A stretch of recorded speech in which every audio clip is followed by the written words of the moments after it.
The guitar traveled from North Africa to Europe with the Moors, who invaded Spain in the 8th century.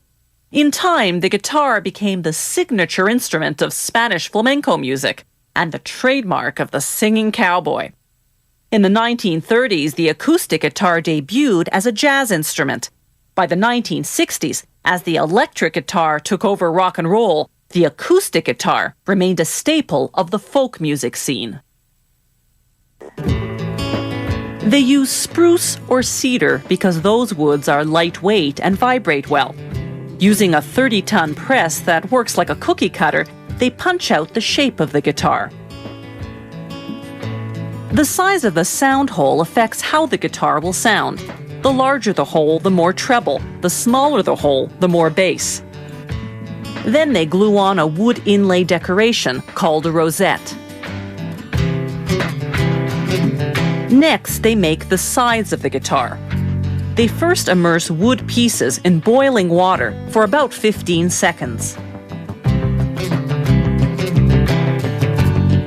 Then place them in a heated press to make the curve. The press applies heat from both the top and the bottom for about a minute.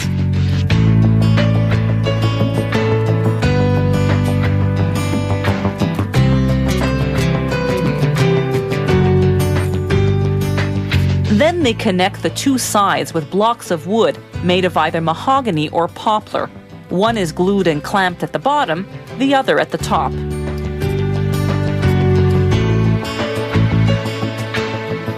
Then they glue on and clamp a wooden lining which will connect the sides to the top and back. Those little cuts give it flexibility around the curves.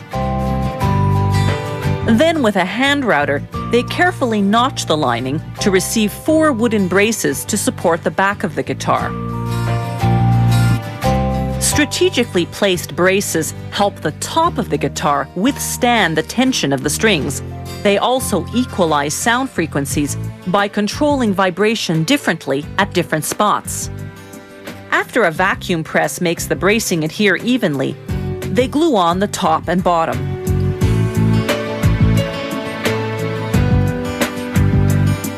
The body of the guitar is now assembled. It goes into a press, then a drying rack for several hours.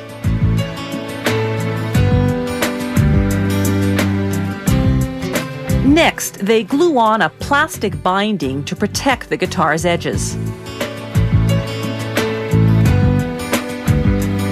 Then comes a fine sanding.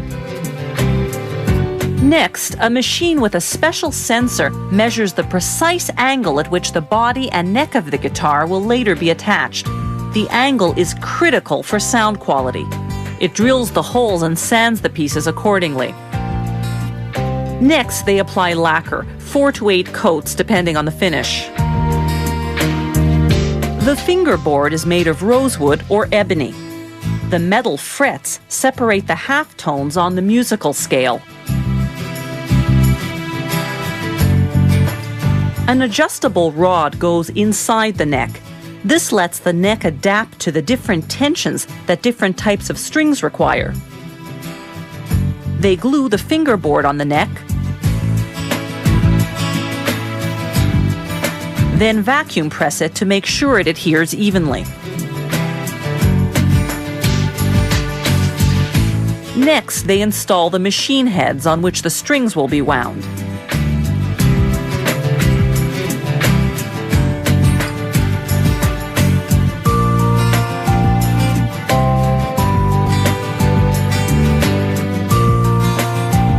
The rod in the neck slips into a groove on the body.